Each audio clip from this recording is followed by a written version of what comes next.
Ugh, that request is so painful I might need an epidural to get through it, but I'll try. What can I say about Danielle Smith? Well, being a gay, left-leaning Albertan, having Danielle Smith as our premier is like being strapped down and forced to watch Saltburn on loop. Just when you think it can't get any more deranged, it does. And then, just when you think you're numb to the chaos, she starts fucking a fresh grave. Let's talk about her cons first, because there are many. Her stance on LGBTQ+ issues is especially brutal. The attack on gender-affirming care and trans student protections isn't just outdated, it's dangerous. These policies fuel a culture war that puts the most vulnerable kids in our province at risk. I grew up gay in Alberta, so I remember very clearly what it feels like to have your existence treated like a problem to be managed and solved. When leaders make your identity a debate, they're not just sowing discomfort, they're planting trauma. It tells queer youth that their safety, their dignity, and their futures are up for negotiation.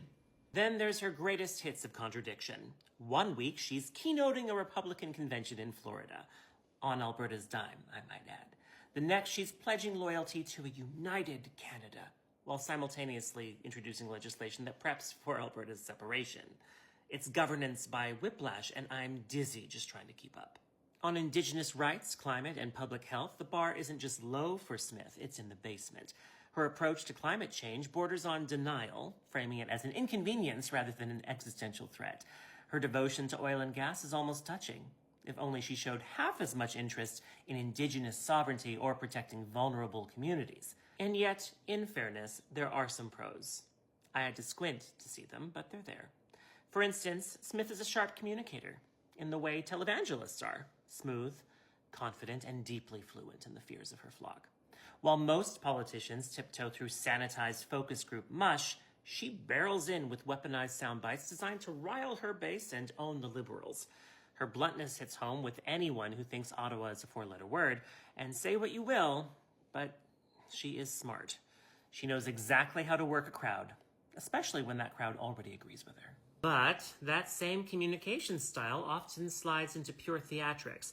Her press conferences feel less like governance and more like episodes of a low-budget dystopian drama, complete with ominous warnings and apocalyptic monologues. In one recent performance, she painted a scene of Albertans freezing in nuclear winter, starving and shelterless at the hands of the federal government. It would have been hilarious if it weren't delivered with such grim conviction, and if people didn't actually believe it. Instead of engaging with reality, she peddles panic.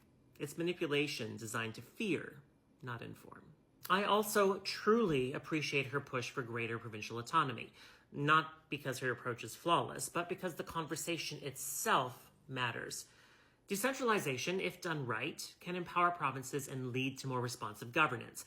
A stronger Alberta doesn't have to mean a fractured Canada, but she approaches it like a hostage negotiation. And FYI, she is not the police in this scenario. She's the one shouting demands through a megaphone, threatening to blow up the entire building if she doesn't get her way. It's all very exhausting and very dramatic. At the core of all of this is one very simple truth. Smith's boldness, which is arguably her biggest strength, is also the reason why she's a giant threat. For anyone who isn't straight, white, cis, and comfortably right-wing, her leadership isn't refreshing. It's a warning flare. Progress isn't a guarantee, it's a maintenance job, and under her watch, the foundation is cracking. Look around you. Libraries under attack for hosting inclusive events. Town halls erupting in shouting matches over pride flags and crosswalks. School boards facing pressure to censor discussions on race, gender, and Canada's colonial history. Public health officials vilified for doing their jobs, while journalists are smeared for asking hard questions. And through it all, Smith is often leading the charge or cheering from the sidelines. This isn't random.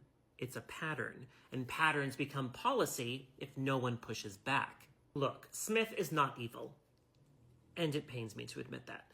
She's complex, strategic, and effective, at least for the people she chooses to serve. The problem is who she chooses to ignore. Leadership isn't about echoing your base, it's about protecting those with the quietest voices.